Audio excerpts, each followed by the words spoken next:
Good morning. I welcome everybody for this webinar.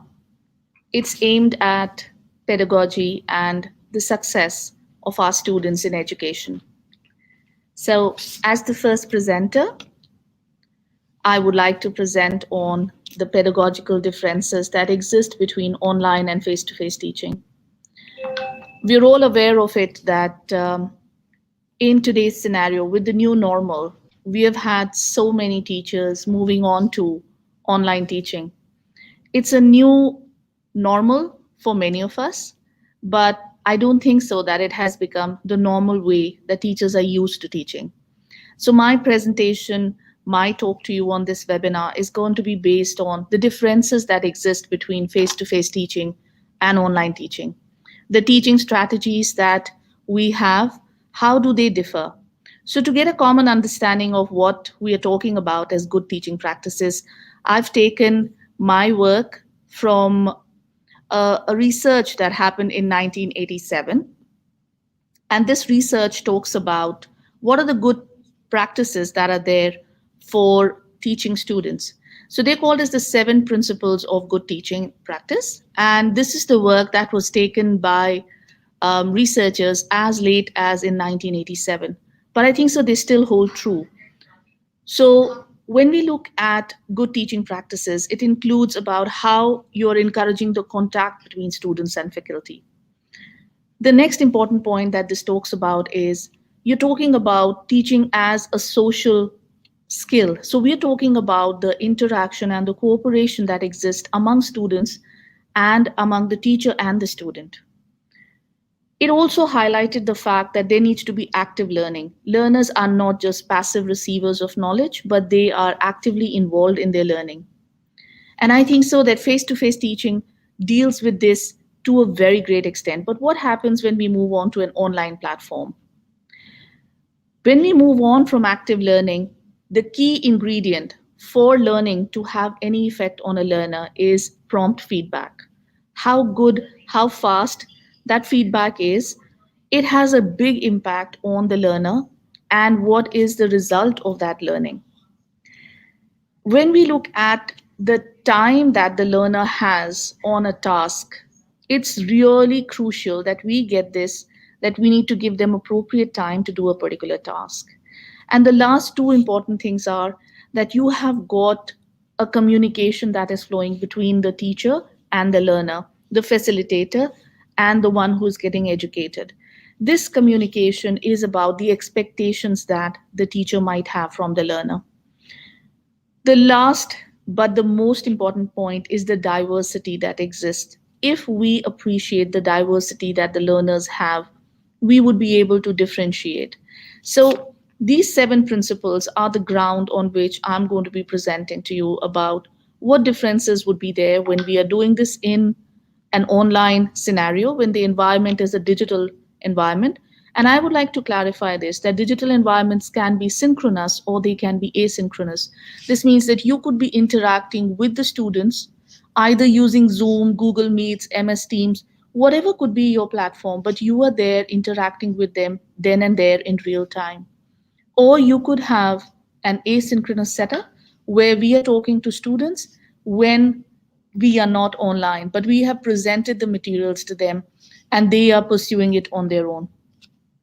So we'll keep both these things in mind when we talk about e-learning or digital learning and how is this different from what face-to-face learning is. So the first most important thing, when you look at face-to-face learning, you've been training your students about this for a number of years. Remember that the children normally come to us when they're 3 years old. And if I'm looking at middle school, that time the students are already 11 or 12 years old. So they have had a long time to drill and practice. It's a skill that you have taught them. You've told them that what is expected of them. They know it. You don't have to speak it. But is that the case when we talk about online learning? I don't think so. So online learners are doing it for the first time, just like you were doing it for the first time. Yes, we talk about them as digital natives, but are they really digital natives? I'm talking about a 10 or 11-year-old student. Yes, they use technology. Many of them, as small kids, they are comfortable with technology, but they don't know the drill. So, the biggest difference for us as educators is tell them the drill. Even before you teach them the content, you need to teach them how to use this, how to use the platform. What are the words that you're using for technology? That's important. You don't need to do this in a face to face teaching, but you need to be their technical guide when you are facilitating online. This is something that we all need to understand. Learning is a social skill also. When students are sitting in the classroom, there is a kind of a learning environment where the social aspect plays a big role. A learner cannot just walk out of your classroom. You would never allow it, right? But what about the learning platform that you're using now? In the digital age, I could be looking here at you and I could have three other devices that are open, or I could have multiple tabs that are opening. So you could see me in your class, but am I really there? And you need to understand this, that because the platform itself that we are using allows for this kind of a distraction, if our personal interaction with the students is limited, if we are just on a monotone, what is going to happen is the learners will quit. They will give up. You might not even notice it, you might not even realize it, but it happens. So it's something like a kid walking out of your class. In a face to face scenario, that's something that I can bet 99% of the teachers would not allow. But in an online scenario, it's something that you don't have control about. So, what do you do in this case? You interact, you make it personal, you make that connection. You're asking for questions to be raised, you're responding to the questions, and you're not just in a presenter mode, you're in an interactor mode. I hope that we understand that you're not allowing the students to go out of your classroom because you're involving them by interacting with them.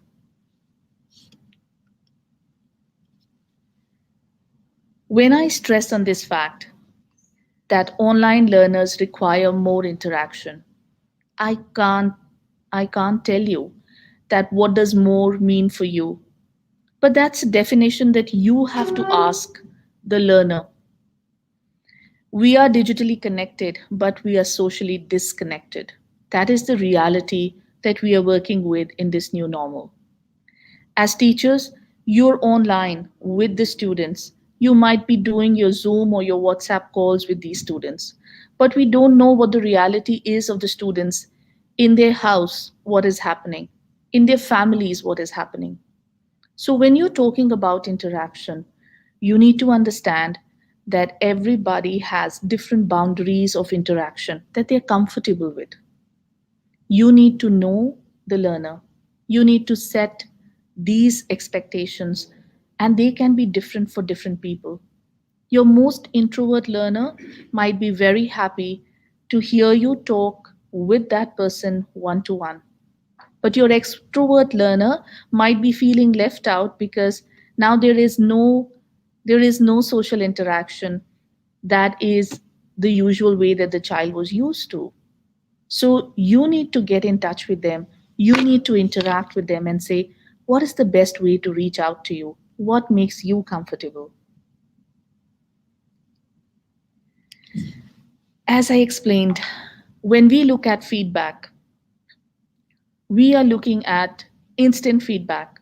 We were very comfortable as teachers with just a slight nod, or just acknowledging what a child had done. We were able to give feedback instantaneously.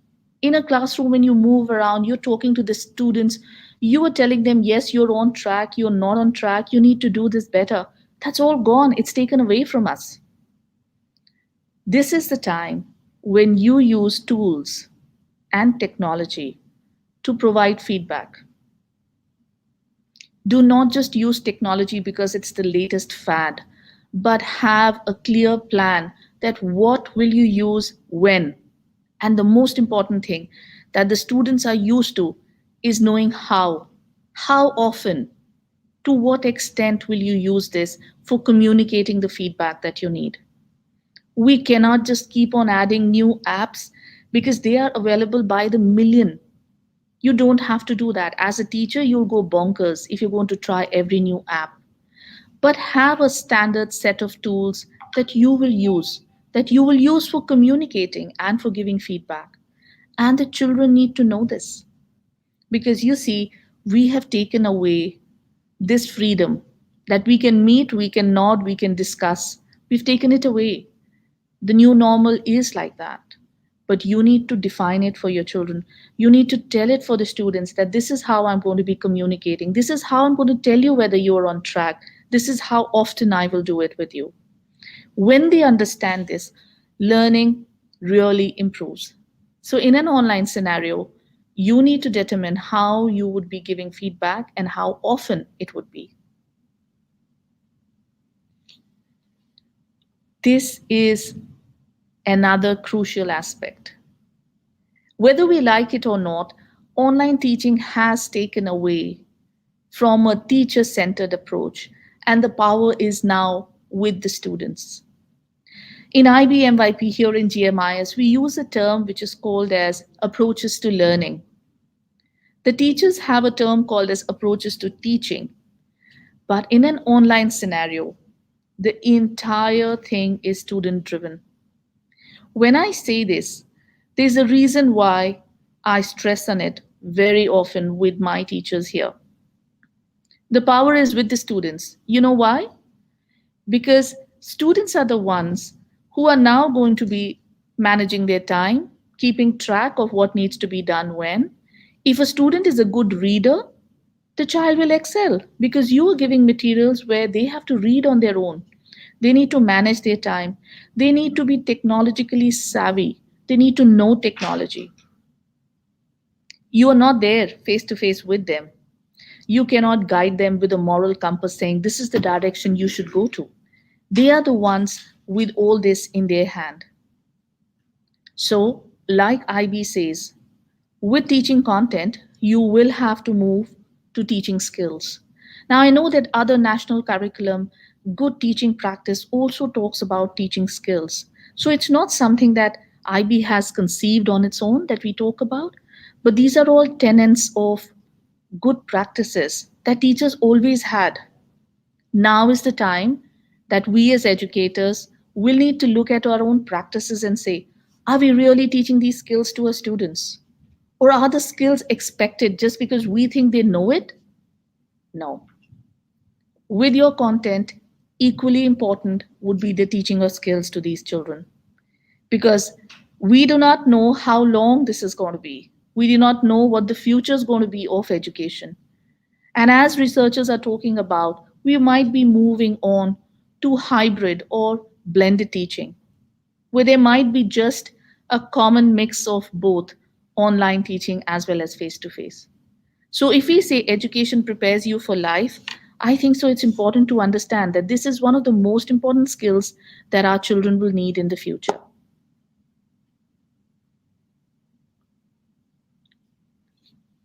You know that the attention span the children have is very limited. We could have asked them to read long passages in the classroom. You could have had a lesson for 90 minutes and it was okay.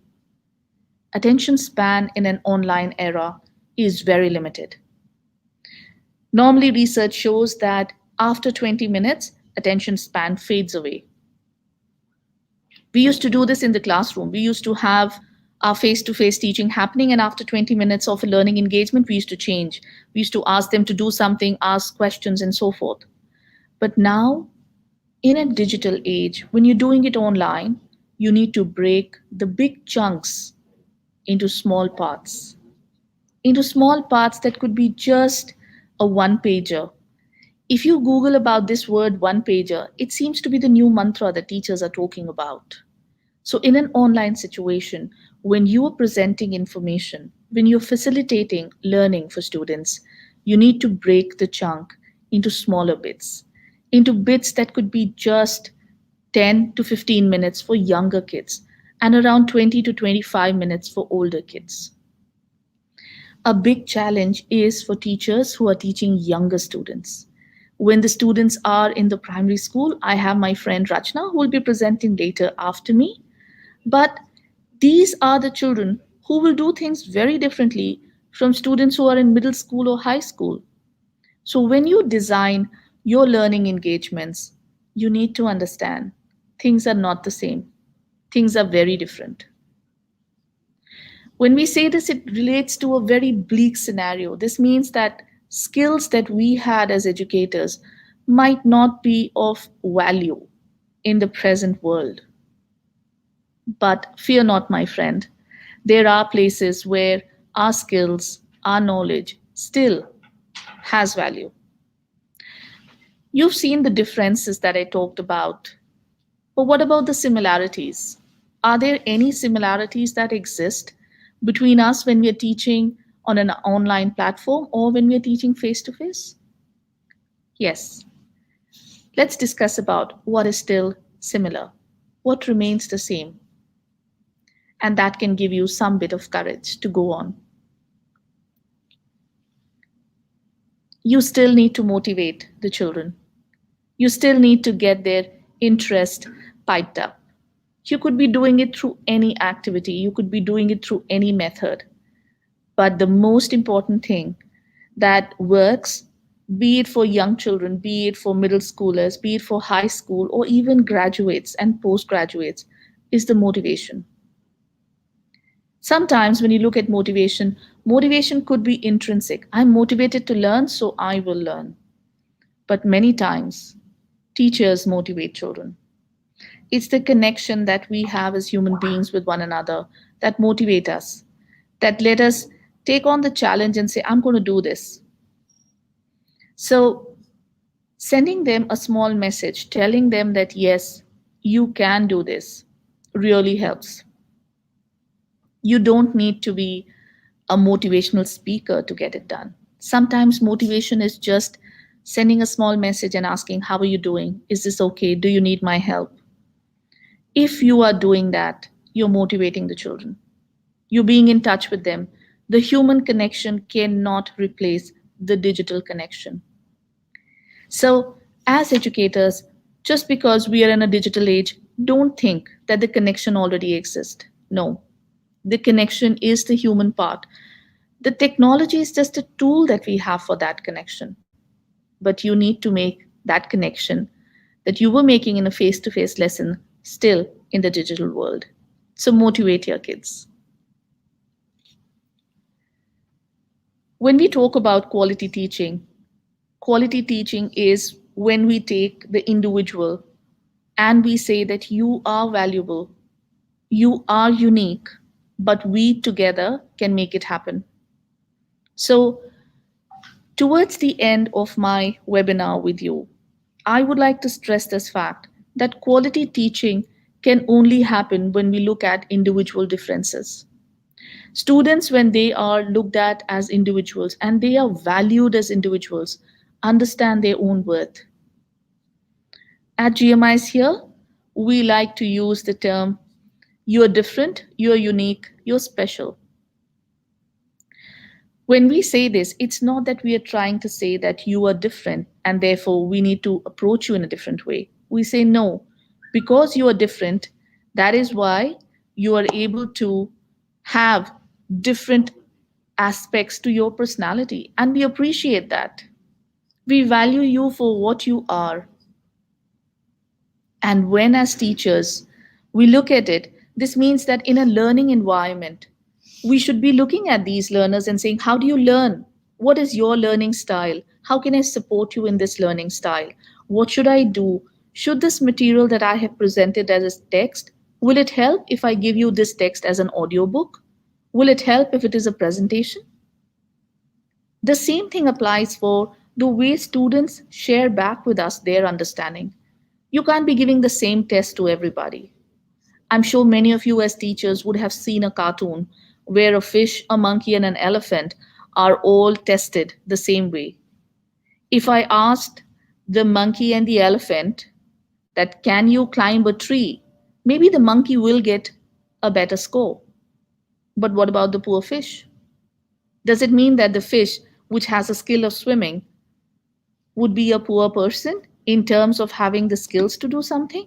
Would not be a good learner? No. How we are assessing somebody also needs to take into account what skills do they have? How do they show their understanding of surviving in an environment? So, when you look at quality teaching, you look at individuals. It's a partnership between you and the student. You need to come together so that you are not helping the student by saying, oh, you can't do this. No, this is not helping a kid at all. You're bringing the child down. But if you turn this around and say, no, you're good at this, and this is how you can show your learning to me, and I give you this opportunity to present this learning in any manner that suits you, that is true helping. That is telling the child, you're worth it.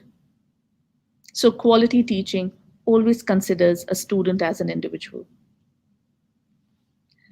And I end my presentation with the most important crux of our profession. It doesn't matter whether we are in a digital platform, whether it is asynchronous or whether it is synchronous. It makes no difference.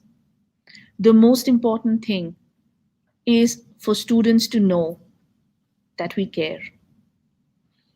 The smile that the children have when they understand that the teachers, the adults in their life, care about them, it makes all the difference. When we think about our school years, I don't think so we remember the content or the books or the chapters that we learned, but we definitely remember our teachers. We remember the human connections that we had.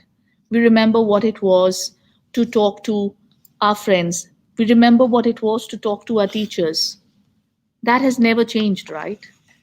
So, making that connection with children, using a tool to do it is okay. You could have that as a technological tool, you could have it as a simple message that you're sending to the students. But telling them that you care, that's the most important thing. From here, that's all that I have that I wanted to talk to you about.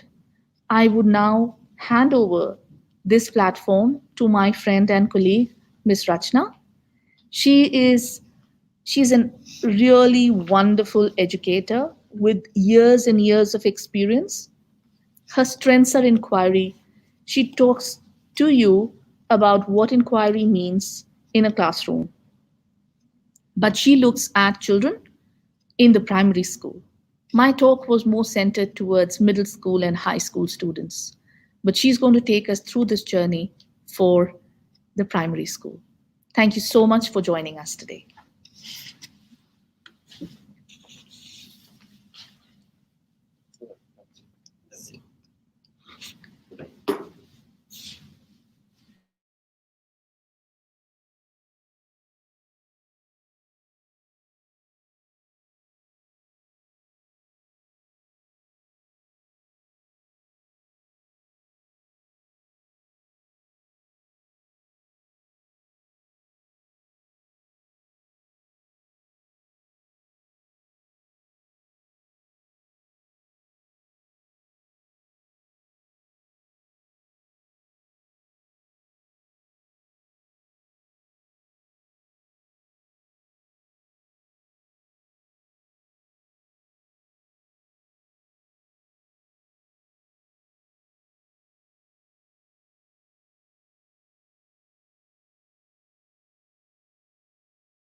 A very good morning to all the attendees and a warm welcome once again. Thank you so much, Ms. Gurpreet, for that wonderful and detailed presentation and telling us about the differences between online and face-to-face teaching and learning. Indeed, online teaching can't replicate the face-to-face teaching and learning and all the interactions and the conversations and the social skills that the children develop in a face-to-face classroom. Nothing can replicate that. But we are all in a situation where we need to cope up and we have to find solutions to all the challenges. And when the COVID-19 pandemic changed the scenario, our whole school faculty, referring to the updates and resources from the International Baccalaureate, participating in various webinars related to remote learning and other professional development opportunities, using our in-house expertise to train our teachers, reflecting on our own experiences, and analyzing feedback from parents, adapted our approach to provide successful virtual learning experiences for our students.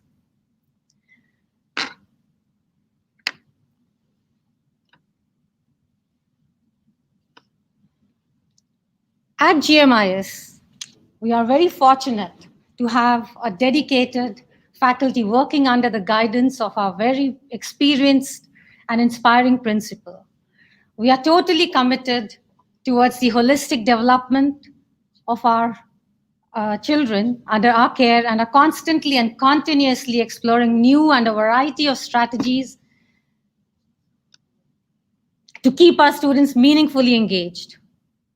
To this end, we follow a blended module of teaching and learning, and each school may have a unique blended module approach depending on their dynamics and their needs. As we know, that IB education empowers young people to engage with the world through inquiry, action, and reflection. Now, why inquiry? I give you a moment to think.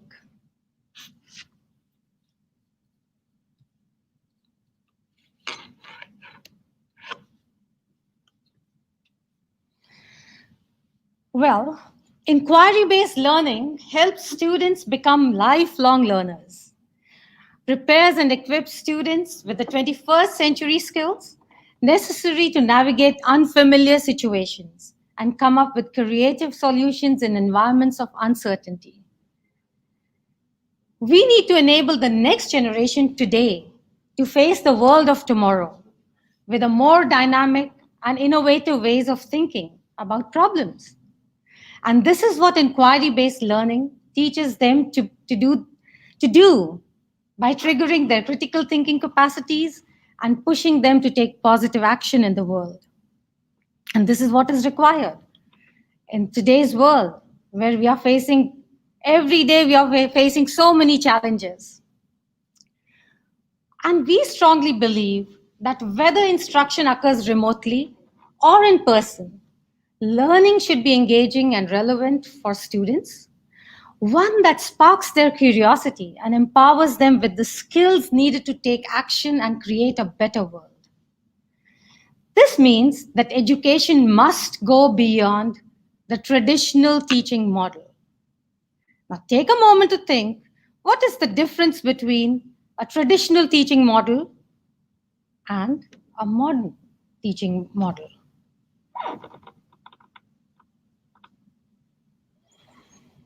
So now what educationists around the world understand is that technology can enhance and advance the teaching and learning experiences, and that there are so many other opportunities present at home for children to engage in inquiry. Not necessarily that children are always outdoors or within the classroom that they will get inquiry experiences. We can create and we can engage them in inquiry experiences even when they're at home and even when we are teaching via remote.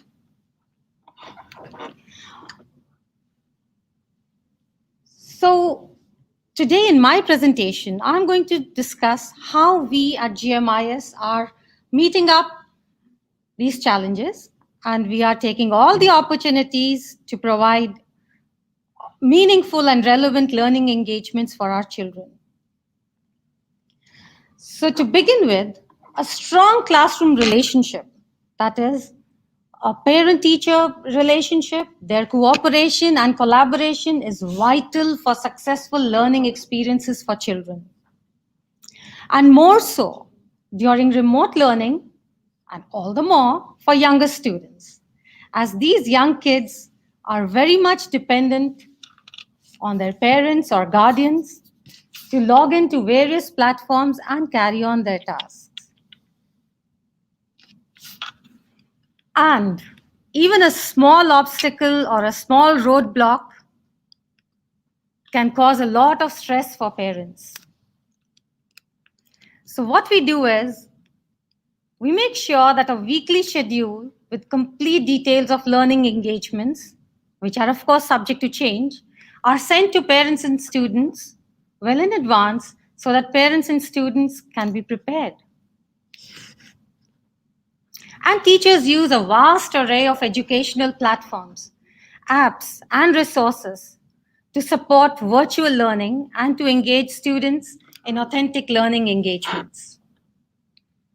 And we make sure that students must ask a lot of questions, and not just ask questions, but also question the answers that they get. Coming to talk of teaching time and the strategies and what we are doing at our school, our teaching time is a mixture of synchronous, as Ms. Gurpreet also shared just now.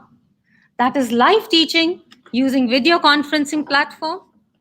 And this digital visual classroom gives an opportunity to students to interact with their teachers and other students and engage in group discussions and practice and collaborate with other students.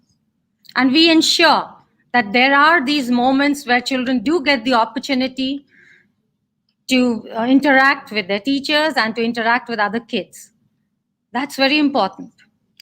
And teachers also include some time for birthday celebrations or playing games, etc., to have a little bit of fun together to build strong bond amongst their classroom community. Our day begins with the class morning assemblies, where teachers and children, they share good thoughts about good moral values, and they share some stories, and that sets the tone for the day. So whether we are meeting virtually or face-to-face, that's our norm. We do meet in the morning and we do discuss good morals and right conduct. The other part is the asynchronous learning. Within this, our teachers design learning experiences which students can access and complete at their own pace and time. Students can access and follow the teacher's guidelines and instructions via the pre-recorded videos, or teachers send documents or text messages to that end. And I must also highlight here that many of our teachers are very efficiently and extensively making use of the green screen technology in their video or in their live teaching sessions, and a lot of different types of props. And that really sparks the students' curiosity. And now I'm going to share some of the learning experiences that our students have been engaged in. So we have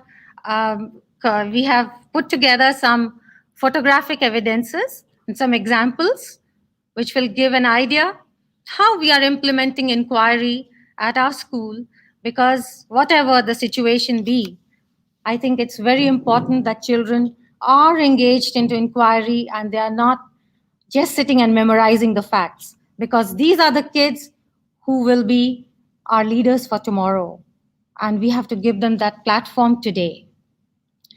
So when we start any unit or any unit of inquiry, any topic, we engage children and we provide some tuning in activities like brainstorming, and children are engaged in unpacking the central idea. And we also show some various videos or stories for provocations. And we use a lot of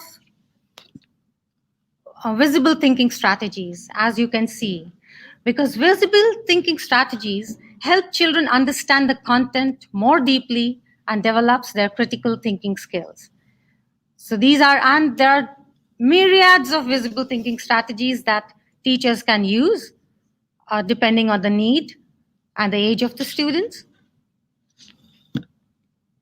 As you can see here, our kids are proudly showing their mind maps and their fishbone.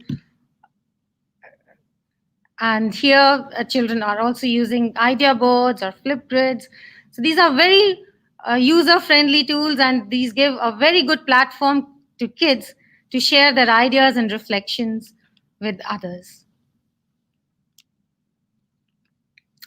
Now, children can't go outdoors and meet others at the moment, but that should not deprive them of talking to people, interviewing people.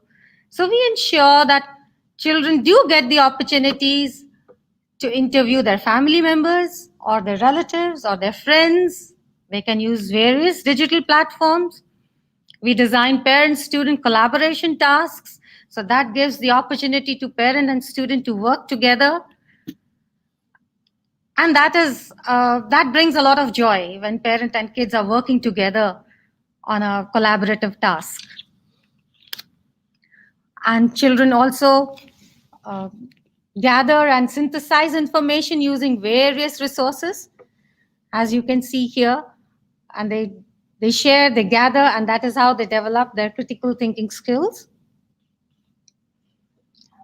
Involved in the unit of inquiry under the transdisciplinary theme, How the World Works, children came up with their own simple machines they designed and created. And children are given a lot of different opportunities to demonstrate their understanding in various ways.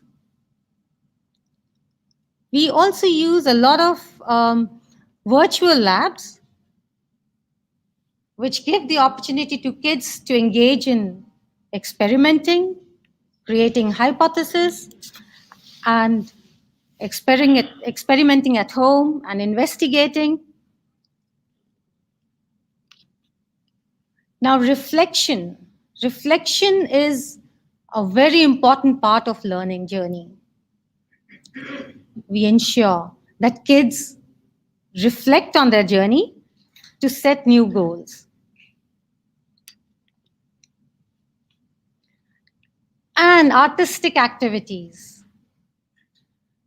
Artistic activities, indeed, help the children excel academically, and also it develops their creativity and critical thinking. So our kids are quite involved and engaged in artistic activities. And authentic inquiry leads to action. Our grade 3 students were involved in inquiring into healthy lifestyles, and this is so much relevant in these present times. And they made lovely posters, and they went around and they put all those posters around their neighborhood to create awareness how to stay safe during this pandemic. Inquiring into our human body systems, Kili of grade 4 was inspired to write this poem. As you can see how creatively this poem has been written, and that shows how inquiring into various units inspire kids to do to take so many roles of a writer or a young scientist.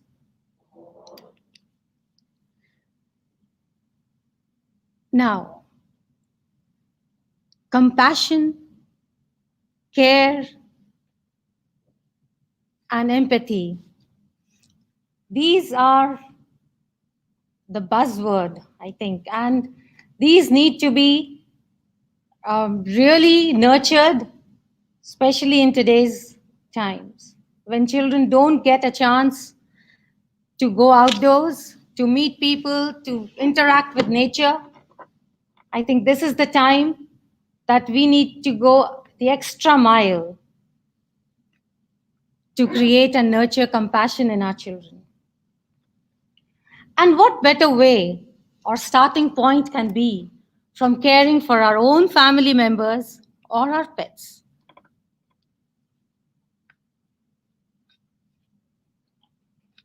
Empathy is at the heart of what it means to be human. So our children here, they are taking care of their pets and they're sharing these feelings with their classmates and creating awareness. And that really helps them become better human beings. And compassion and kindness and empathy and care is a foundation for good relationships and professional success. Take a moment to reflect how you are inculcating and cultivating these attributes in your students. What would you do more to further develop these qualities in children? I'll give you a minute and please connect your thoughts and reflect. How are you inculcating or fostering compassion in your children, in your students, and how important it is?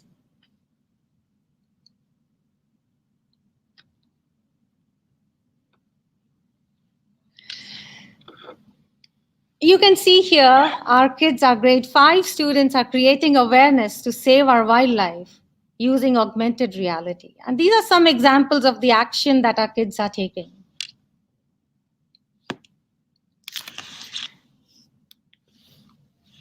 Now, this slide shows our children are involved into gardening. And this activity this was inspired by Kat Murdoch.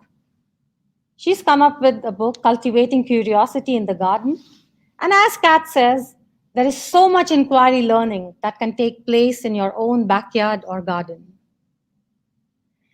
And so our kids did some plantations and they're sharing their experiences, how happy they were. And of course, those were wonderful inquiry moments for them, we are sure. Our grade 5 students participated and completed their IBPYP exhibition with full resilience towards the pandemic. They identified and chose the real world issues to inquire into and explored them in depth and came up with their own action plans. This is a small reflection from them, that presenting an exhibition on a virtual platform, which was for the first time, that was challenging, but it did not allow to affect them negatively.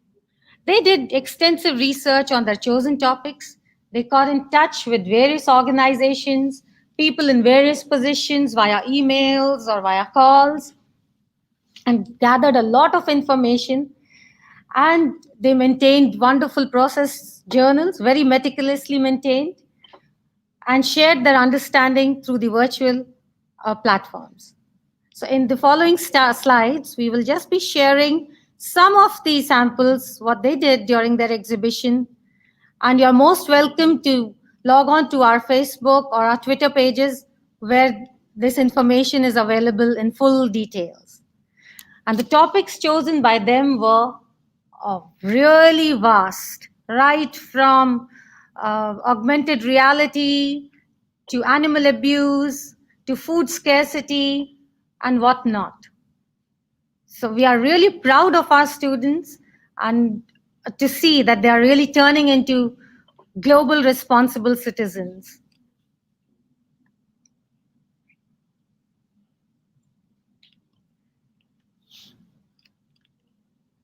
Now, this is a thought from our student. You may please go through it. He says that he's always been curious and he's lucky to have an open-minded school. Questions are encouraged. And this is the perspective of the student. Another student says the same thing.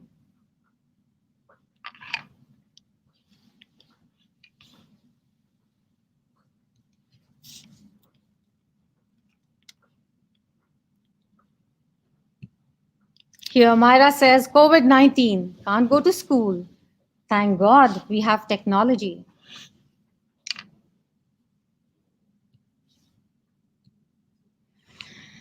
The idea of education is continuously evolving, and our entire school community, and I'm sure the educationists around the world, shall continue to put in the best to make remote learning successful for our students. And I'm sure once we are all back to face teaching, technology will be an important part of our teaching and learning around the globe. And I take this opportunity to thank all the attendees and all the students, parents, and teachers of GMIS Jakarta who enthusiastically shared the samples of their learning engagements. Thank you so much.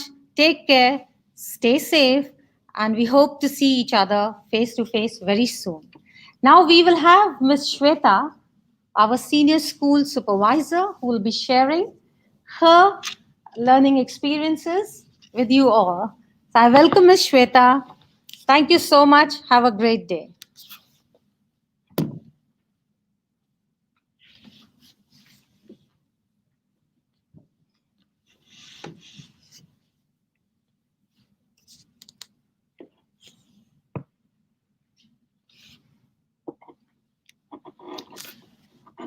Good morning. Thank you, Ms. Rachna and Ms. Gurpreet.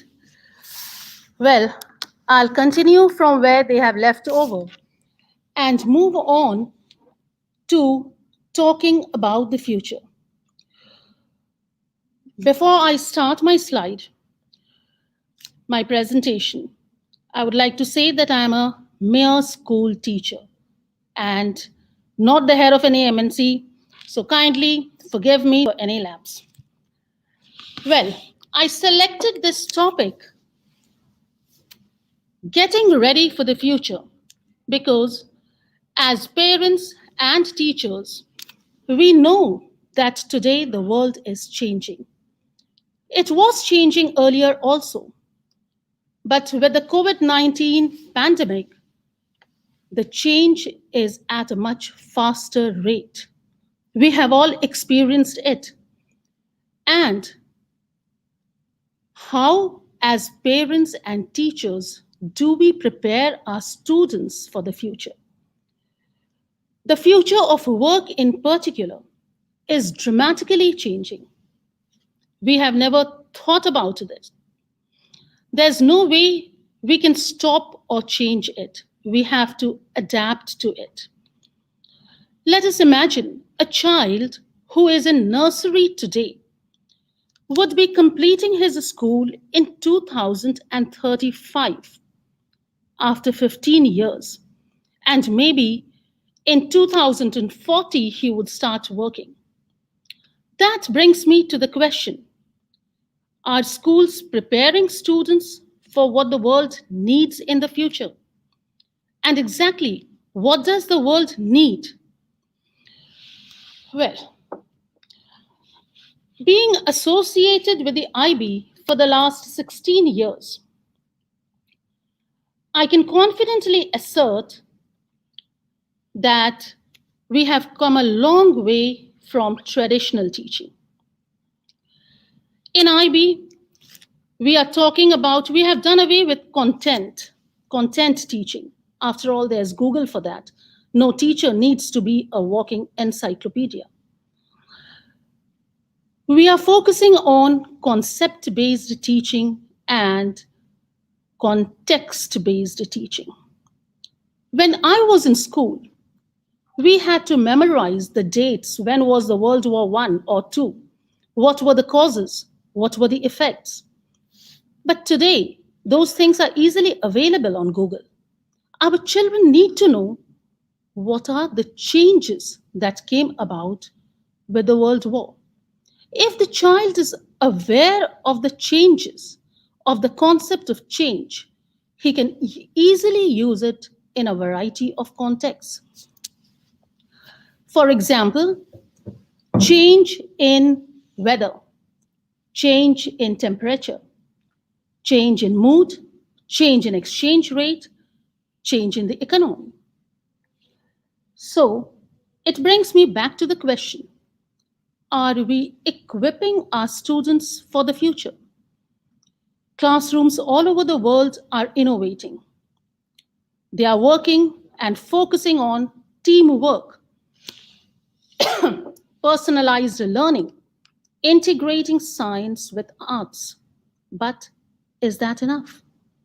What else should we look at?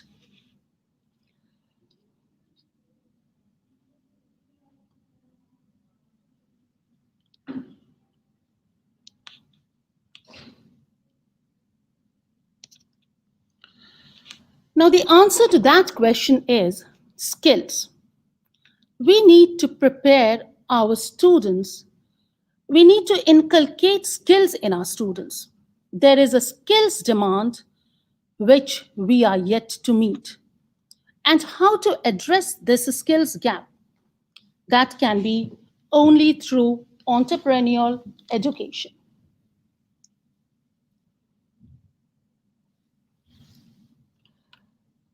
The student,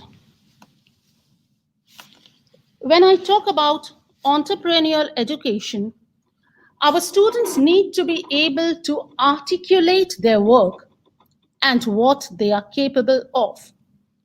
When I say articulating their work, it means if a student has made a piece of art, he should be able to explain it, to give reasoned argument related to the reasons, the opinion, the thoughts that came along with the art that initiated him to do the artwork. The student needs to know what is design thinking, how to do design thinking, and what is project management. I'll come back to these 2 points a little later. Before, I would like to explain how to work with people. We live in a society. No one is an individual. We are talking about globalization, international mindedness. We talk about shared economy. So we need to make our students learn to work in a team, learn to work with a variety of people from different cultures. We need to develop multiculturalism in them. Not only to work with people, but also how to work for a variety of people. As Ms. Gurpreet was saying, for different students, as teachers, we need to have different approaches. The same topic, the same concept for different students need to be handled differently. In the same way, our children need to know how to work for a variety of people. Like, for example, in a restaurant, when they go for personalized food, definitely a restaurant would be successful if they know what kind of food is required by a particular customer. Someone may prefer bland, whereas there may be others who would prefer spicy. If they can cater to the needs of the different people, then they will be successful. Again, as Ms. Gurpreet was talking about technology integration. In our lives now, we cannot avoid technology, be it as a student, as a teacher, as a parent, or at work. Technology has to be used. We cannot run away from it. Okay, I come back to design thinking. Now, what is design thinking? Design thinking is a process for creative problem solving. It encourages organizations to focus on the people they are creating for, which leads to better products, services, and internal processes. Now, in design thinking, we use the principles of desirability, feasibility, and viability. Desirability, what does my student need, or what does my customer need? Feasibility, how easily can it be done? And viability, how successfully can it be done? Let us, for example, take the talk about water shortage or saving water. If I'm working on a project of saving water, that is the desirability. How do I save water? Feasibility would be how easily can it be done, and viability, how successfully can I do it? A few months back, I came across a news item where there was a person who had taken up this project of saving water. And he just went from home to home mending taps. In many homes, there are taps which are leaking. Just by changing the washer and stopping the leakage of the drops of water, within months he was able to save gallons of water. That is what is design thinking. How easily can it be done? How successfully can it be done? Now, design thinking is a proven and repeatable problem solving method. It can be used by any business or profession. It gives great results, and it combines both critical and creative thinking. So basically, it allows information and ideas to be organized, decisions to be made, situations to be improved, and finally, knowledge to be gained. How can design thinking help? It can help us because it tells us how to understand the needs of the people.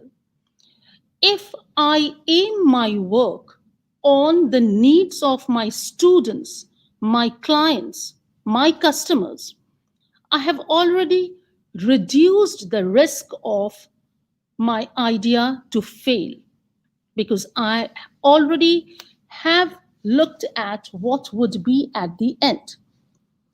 Design thinking helps me to generate solutions that are revolutionary. And that is why we can learn and work upon it faster. I move on to project management. Now, what is project management? It is the way a person organizes and manages resources that are necessary to complete a project. A project is a piece of work. It is not a process or an operation. It has a beginning, an end, and goals. For example, let us take the project of building a bridge. Definitely, it will have a start, it will have an end. What are my goals? How strong should the bridge be? What is the time that should be taken for it? How cost effective should it be? How successful will my project be? Definitely, it would have a start date and an end date. That is what is project management. So basically, I come back to entrepreneurial education. What is entrepreneurial education? It is an education which focuses on developing real world skills that will help students to lead a comfortable life in a rapidly changing world. For whom is it suitable? It is suitable, although it sounds to be a very business or economics word. So there could be a common misunderstanding that it is suitable only for commerce or business students, but actually, entrepreneurial education is suitable for students entering the field of science, technology, business, art, music, or humanities. So, in short, it is suitable for each and every one.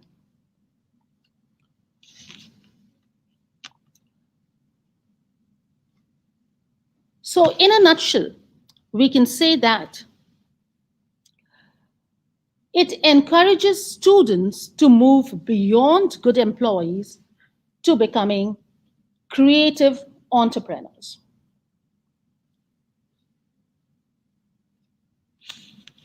Why entrepreneurial education?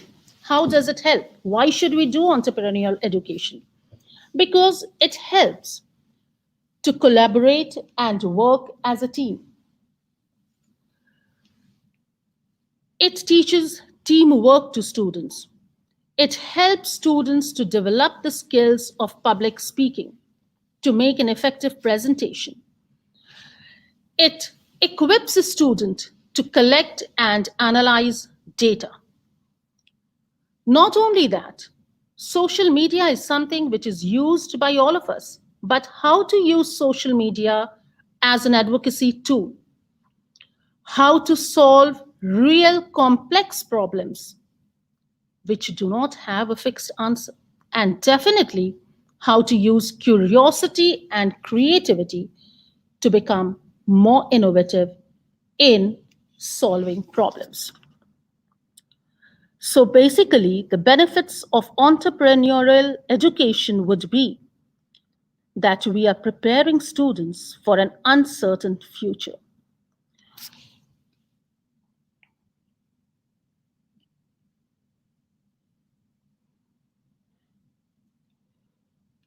It encourages creativity, innovation, and collaboration. These attributes are attributes which are looked for by the top colleges of the world or by any job seeking employer. In the real world, problems can be solved when they have been properly identified and described. In our times, we were given problems and we were told, we were guided how to solve it. The key word here is identification. We are not supposed, it would be better if we give our students the independence to identify a problem rather than giving them a problem and asking them to solve it. Because in real life, they need to identify problems. Once they learn to identify, then only they would be able to get better in solving them. Then next, developing grit. Grit means resilient, the ability to bounce back after a failure. We need to make our children strong.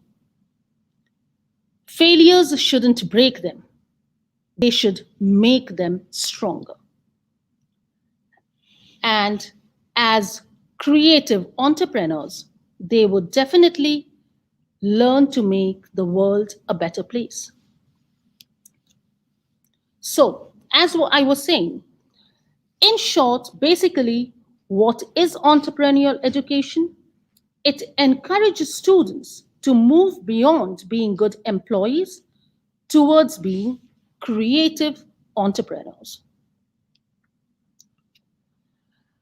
Well, as teachers, as parents, there are certain strategies that can be adopted by schools so that we develop entrepreneurial attributes and skills among our students.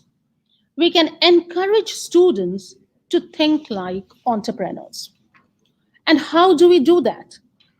They can come up with an idea and they can figure out the validity of that idea.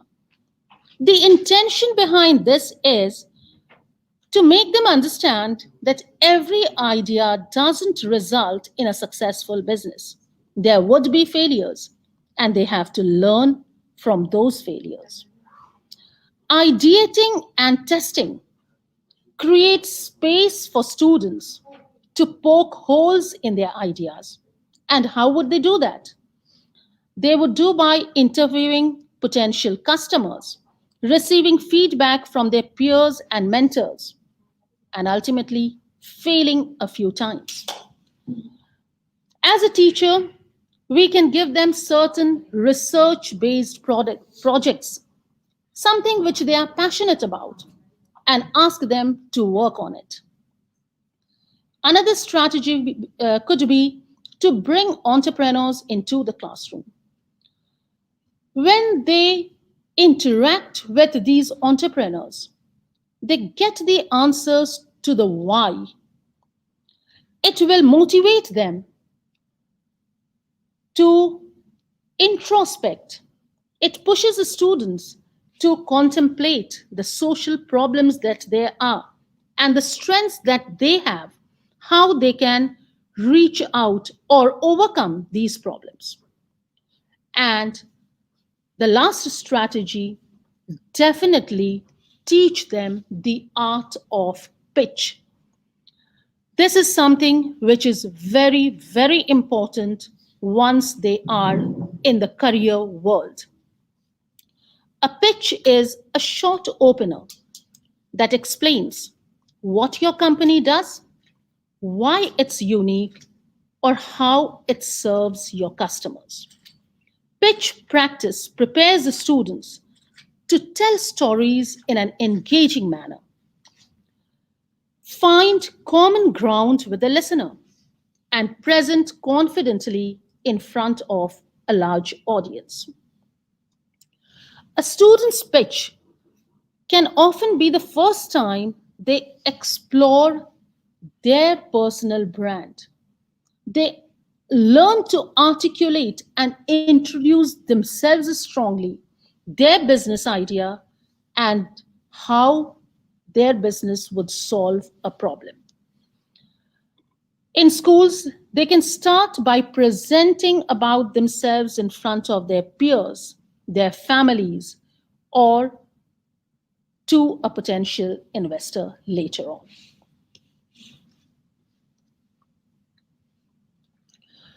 Well, I have focused a lot on entrepreneurial education, and that is because there were a number of surveys, and according to the result of the surveys, 94% of the millennials believe that entrepreneurial education is important.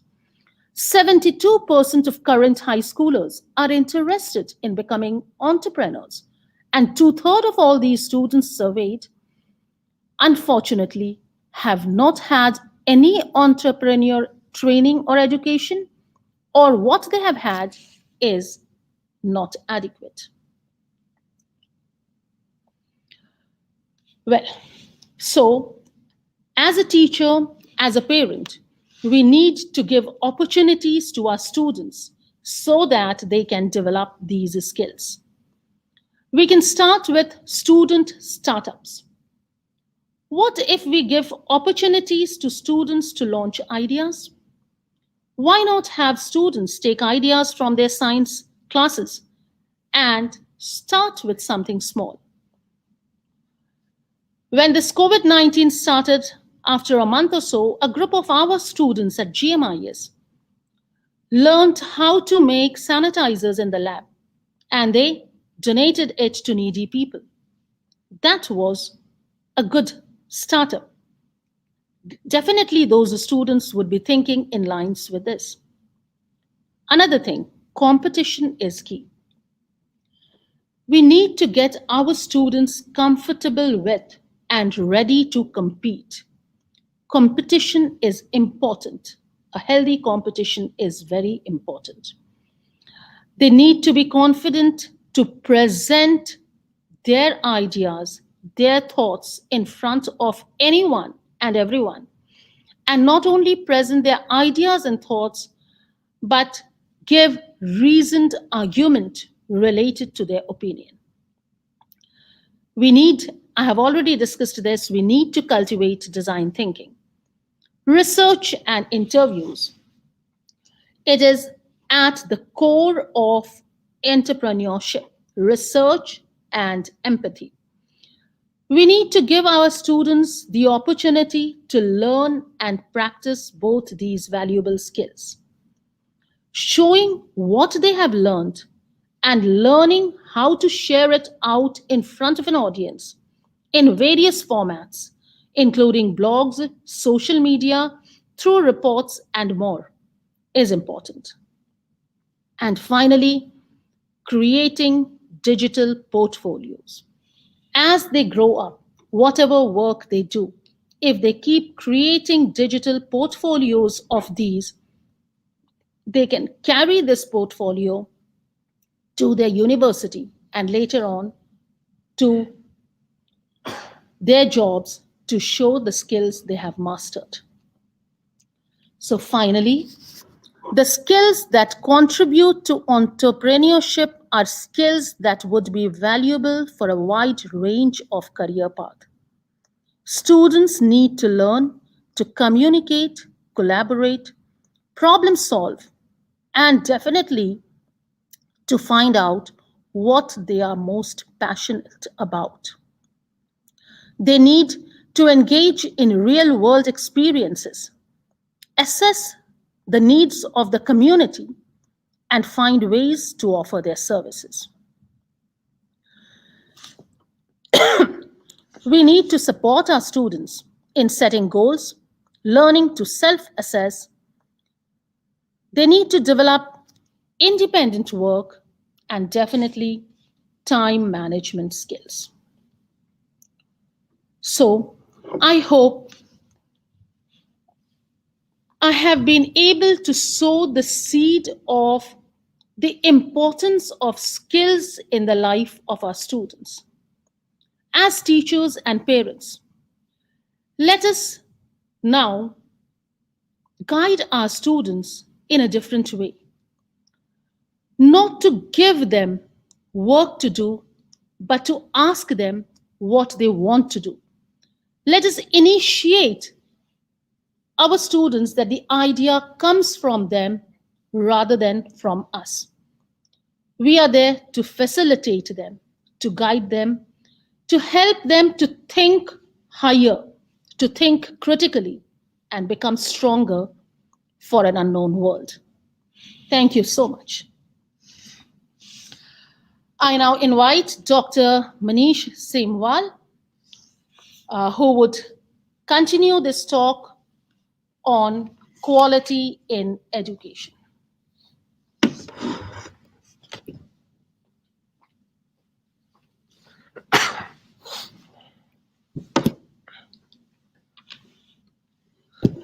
Good morning. So you are listening to few eminent educators.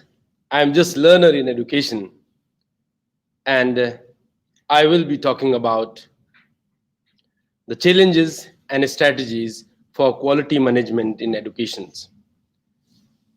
How can we manage quality in our educational institutions? Now, when we talk about quality, what comes in mind? What I feel is, like all other educators, those who are with us now, the excellent education is an excellent environment. And these two are the hallmark of modern educations. How we treat our current educational environment is connected to so many opportunities and possibilities in future. So whatever we have at present in our institutions, we have to look into those areas, and we need to try to upgrade those areas and to improve our qualities in educations. But when we talk about quality in education, in our educational institutions, at present, we are facing these 4 important issues in modern educations. Now, we have issues related to organization. We, the educational institutions around the world, have the issues related to our stakeholders, be it parents, students, and other stakeholders. We have issues related to pedagogy, the curriculum, the content, and we have the most important issues related to underpinning technology that are used in teaching and learning, that are helping our institutions to grow So when we see into these 4 areas,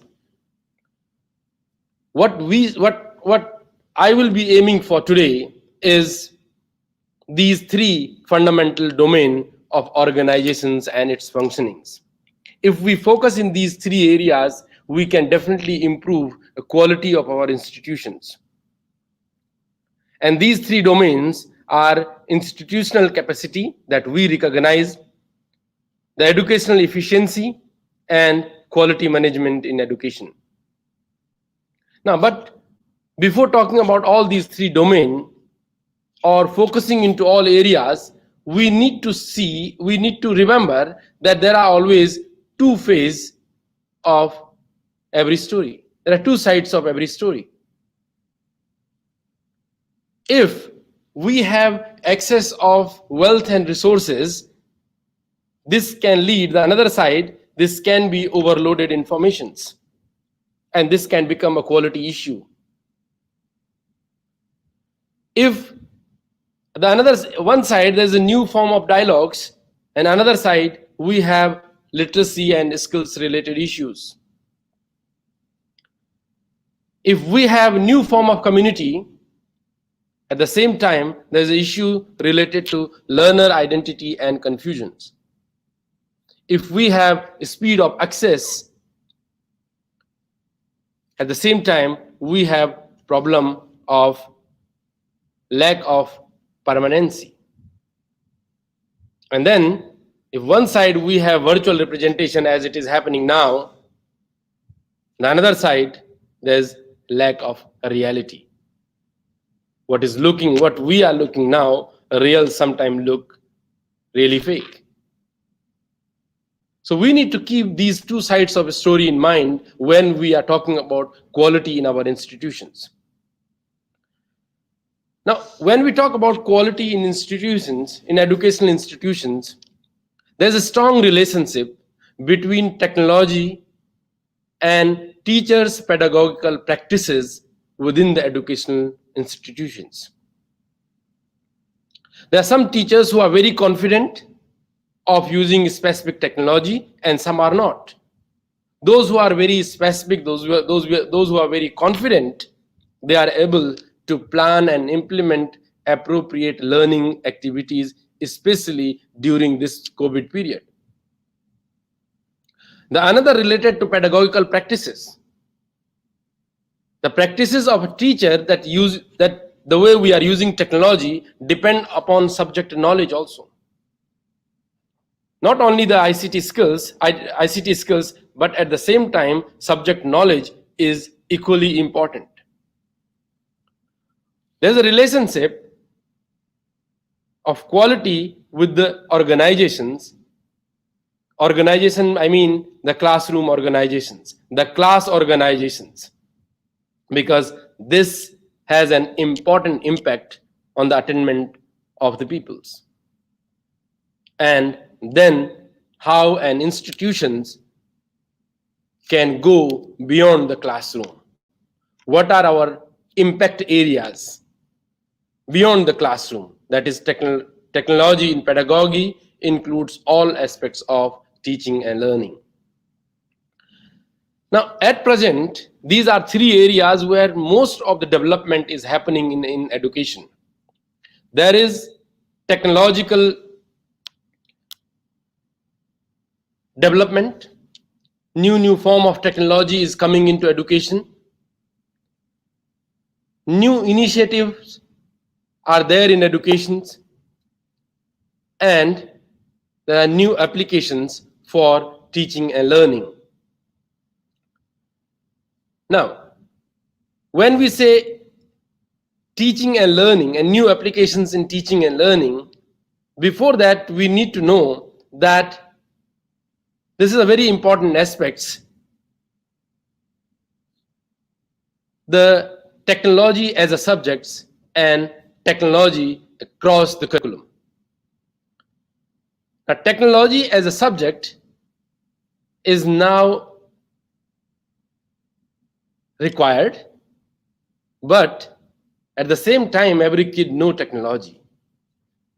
But the most insufficient, the teachers that who have competency of technology are still missing when we talk about technology as a subject. When we talk about technology as a subject, insufficient timetabling is another issue, because we need a longer period when we are using technology while delivering our lessons. And sometimes the curriculum requirement is very poorly understood. And these all qualities of learner achievement limited by these all above 4 important factors. Then technology across the subjects, because in every subject we are using technology now. Some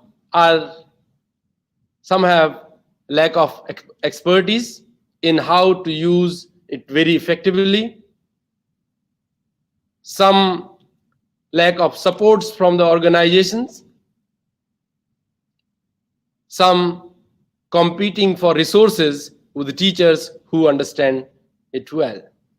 So in both way, either technology as a subject or technology across the subjects, we might be facing difficulties. But this is a very important aspect of improving quality in our educational institutions. And for this all, because we have some resources, we don't have some resources, we have to make that balance. And to make that balance, we need to adopt a framework of quality. Now, when I say framework of quality, obviously it sets rigorous expectations for institutions and educators that allow students to learn, analyze informations, and communicate, leading to increased students' engagement, content and concept understanding, and the implementations, progression in thinking provided in our educational environment. Now, when we say adopting a framework for quality, what we need to look when we talk about quality. Quality in an educational institutions emphasis on attitude, knowledge, skills, emotional, intellectual, social, and physical growth, involving the traditions of learning in languages, humanities, sciences, mathematics, and arts, by focusing and improving upon the pedagogy, the curriculum, the support, and the most important is clear work instructions and the evaluation processes for the organizations. We need to really see that are we really having clear work instructions? Or are we really having evaluation processes to improve our quality? Every organization around the world is very good. Be it under the tree, under the bridge, or a full-fledged AC school. Every organization is very good. The only difference is there should be a proper work instructions and evaluation processes. And that's why when we are looking into quality improvements, we need to see into these 7 areas. What are our responsibility as an institutions? These should be our targets. This should be our principle of our organizations. Cooperation with various part of education system, whatever within our limitations. Centered upon result. Result, that doesn't mean that the student result only. It is about the outcome. Whatever we are delivering, the way we are delivering, is it reaching to the masses? Is it helping the world to be a better place? We need to have our own identity, that is institutional identity. Self-evaluations, every step, there should be a process of self-evaluations. Obviously, there's a need of external evaluations. Self-evaluations we can do by involving our students, by involving our staffs. By external evaluations, if we can't hire an agency, we can involve our parents. Some parents who have a better knowledge. And then In this way, we can think of improving qualities in organizations. But for every organization, what we need, there will be a development process. And we need to focus on this development process. Obviously, every organization will have vision, missions, and target to meet. But what is more important for the institutional growth, the growth from within the institutions, is that we have to have very clear and broad goals. And we need to identify broad goals, desire for our institutions, and then to a specific program that we have adopted in our organizations. We need to have clear objectives for each goals. We need to define a measurable outcome for each objective, both qualitative and quantitative. If there is no measurable outcomes, it will be difficult to reach to that level of improvement. It will be difficult to enhance the quality of education in our institutions. And then we need to for improvement, obviously we will have certain tools, but at the same time, we need to have a continuous improvement by system. You can call it a feedback system. And this is what, in a normal quality management language, what we call it, plan, do, study, act. We plan, we do, we study, and we act. What we act is, what are we trying to accomplish in any stage? What change can we make that will result in improvement? And how will we know that a change is an important? And in every step, in every cycle, we again go to plan, do, study, act. And after every cycle, we ask same 3 questions to improve quality in organizations. But again, when we talk about quality in our educational institutions, what we need to have is, there's a basic principle. Basic principle is, you can't be materialistic all the time, or you can't be only an organizations which is focusing only toward social front. We need to have a balance. The basic principle of quality is to have balance between 2 fronts, between social fronts and spatial front. Now, social front, our accountability as an institutions, our culture of quality of our institutions, and interest of the society, where our institutions is situated. And at the same time, on a special front, we have diversity and innovations. We need to focus into those areas. Transparency within the organizations, beyond organizations. Efficiency and effectivity of our teaching, learning, involving stakeholders, and all aspects of institutions. What we adopted and what is required, a systematic model of educations. Every institutions can have a different systematic model of educations. This is a one common model of education, a systematic model of quality educations. We can identify various axes in our organizations. That is axis of process, axis of needs, axis of furnished organizations, and axis of service and product. When we talk about axis of process, all the process that happen within our educational institutions, such as main processes such as quality global educations, the managerial process, strategic management, quality management, resource management, performance management, information management, and at the same time, support processes such as maintenance, acquisitions, and investments also come in the category under axis of process.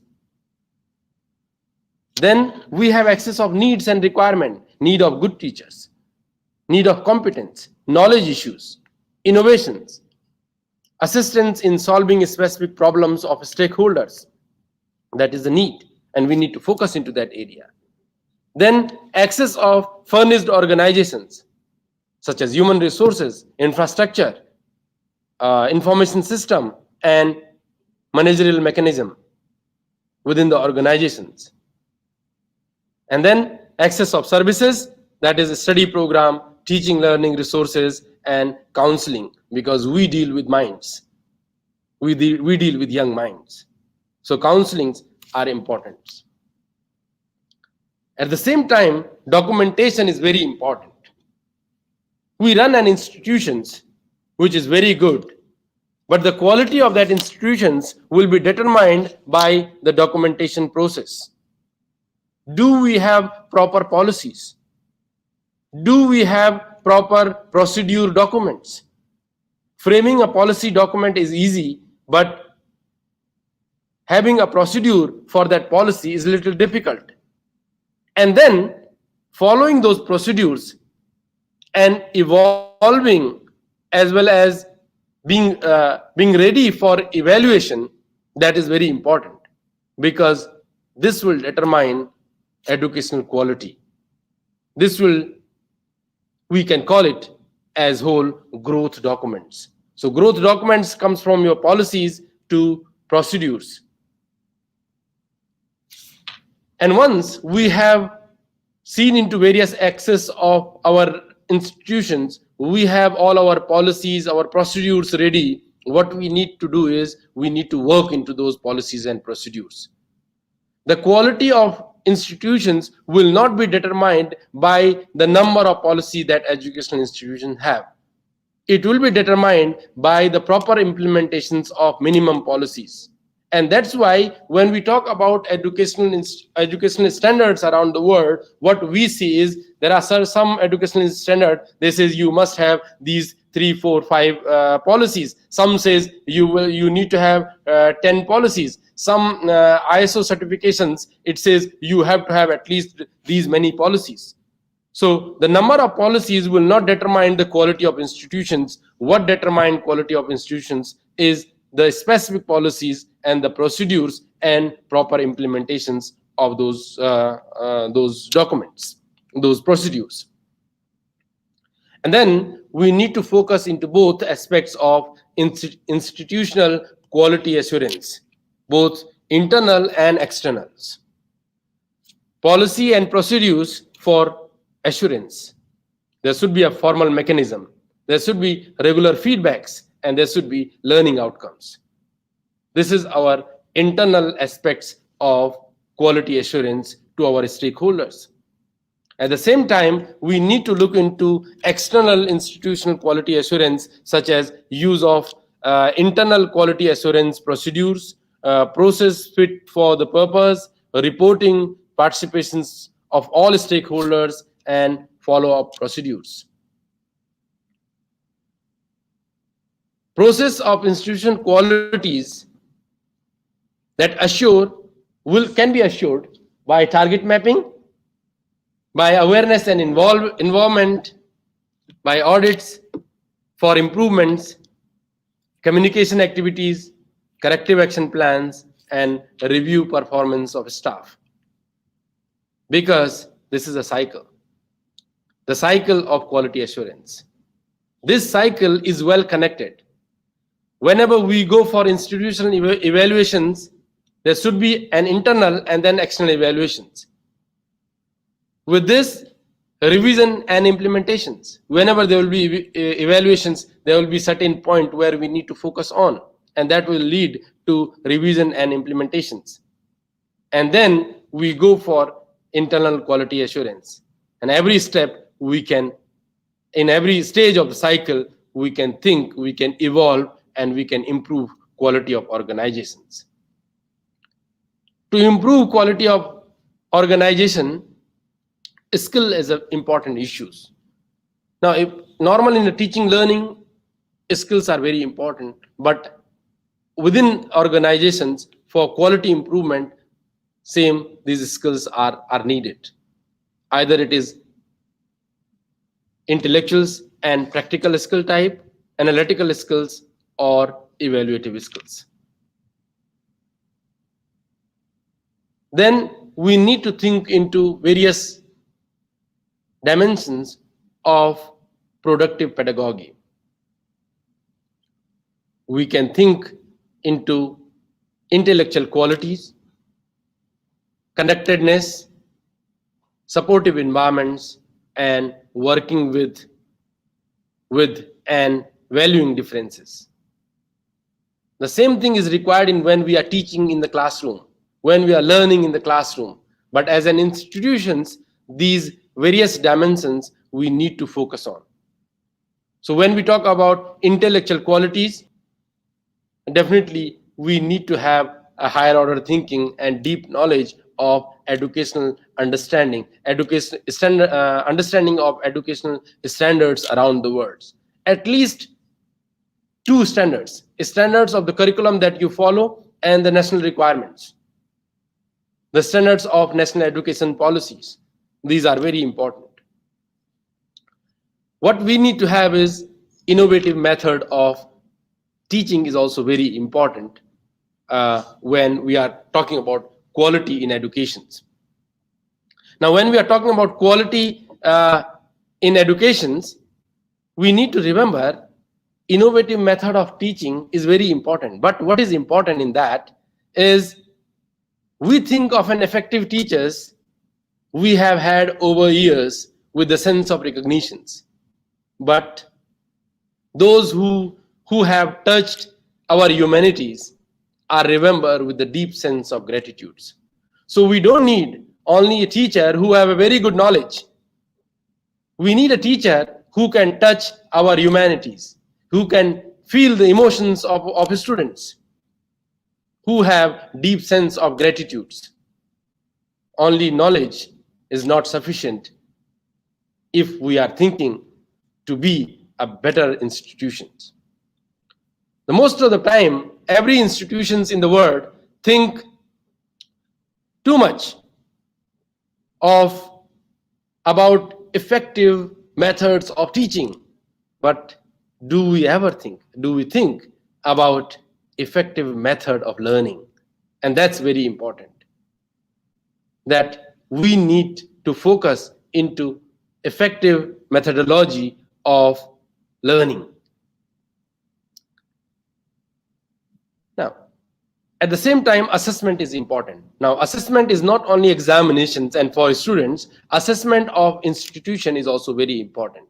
This assessment can be done by the evaluation, internal evaluation and external evaluations. But in evaluations, we need to have improvement. Why do evaluations? That there should be an evaluations. And when we do evaluation, there should be an accountability of the people, those who are working for institutions. We have to have institutional assessment, curriculum and program assessments, and course and learner-centered assessment to improve the quality in our organizations. And there should be cycle of assessments. Every step, it should give us a chance to improve. It will definitely give a continuous chance for improvement. At the same time, capacity building is also very important. Collaboration is very important. Collaboration within the organization and beyond organizations. How we share our expectations, how we participate in decision making, how all stakeholders participate in decision making, open trust and environment in the organizations, individual recognitions for every staff, every member of our institutions is very important to build capacity, to enhance quality in educations. And when we see quality in educations, we definitely work for a common goal. Every stakeholder, every worker, every staff, every teacher, every leader in organizations need to work for a common goal that you set for yourself. As I said, be it a school or institutions under the bridge, or in a very developed scenario. Now, but we need to work for a common goal. To work for a common goal, we can have collaborations among educators, collaboration within institutions, collaboration among institutions, and collaborations in educational bodies and beyond. In every step, we need to have collaborations to improve quality of educations in our institutions. And what I say that if we talk about excellence in educations, the institutions that provide excellence in educations will be an excellent educational institute. And what are those excellence in educations? Now, excellence is not an exception. It is a prevailing attitudes of leaders of an institutions that build hope, that celebrate progress, that build a sense of mission, that impact every efforts, that is constructive and conversational, that value the improvement and growth, that have high expectations for everyone involved, and the institutions that build leader of futures. Thank you all. Now, if you have any questions, you can send me a WhatsApp. We had given you a WhatsApp number. The speakers are here, and I would like to invite Ms. Gurpreet, Ms. Sweta to be here. If you have any questions, you can ask Ms. Kamaljeet Kohli. If you want to ask any questions, you are most welcome to ask questions. You can ask here while in chat also, or you can send up WhatsApp. If you want to come to the platform, you can come here and ask us questions. Any questions? If anyone asks, they can write anywhere, either in Facebook or in YouTube pages. You can write a question and we will definitely take your questions. I'll see if there is any questions for first session delivered by Ms. Gurpreet. Someone says, Anandita Datta, totally agreed. But even traditional classes and instructions lead to better learning.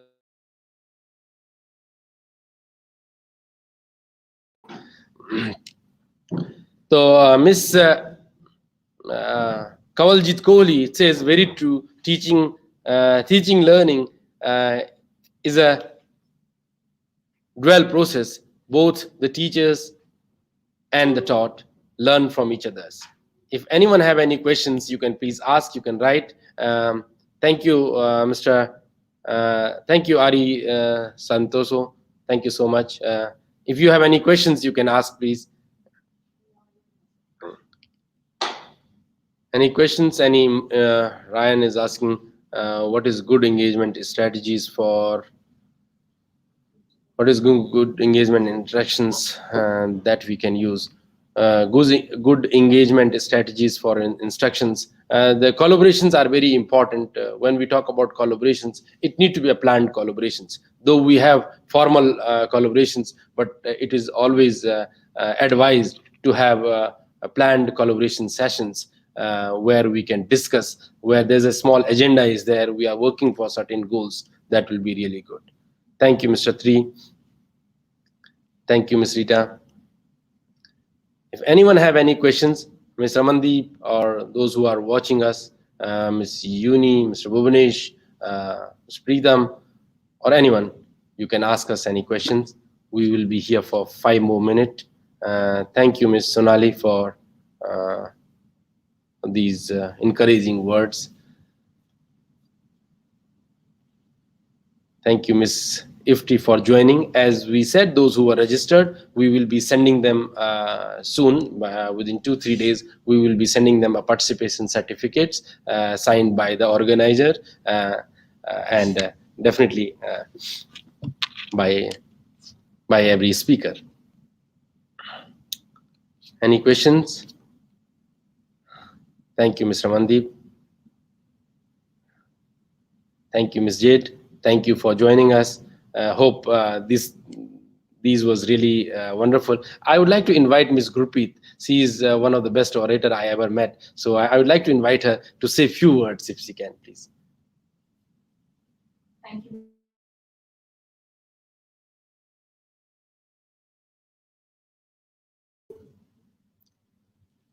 Thank you so much, all the participants. It was such a pleasure to present for all of you. What I would like to state here is that as teachers, our work never ends. It goes on. And we have been the most resilient profession also. We have adapted, we have made changes, and I think so we are always learners ourselves. So when we are sharing, we are also learning from you. This is a session of one of many that will happen. So we would invite you to join GMIS when we present with other presenters as well. Sharing and interacting makes us all grow. Thanks, Satan, again for joining us today. Just want to thank everyone. Your words are very appreciative. We are also learning all the time, and we will need your support to become more skilled and make our students better skilled. Thank you. Thank you, everyone. Thank you for joining us. We will be in touch with you very soon. Thank you.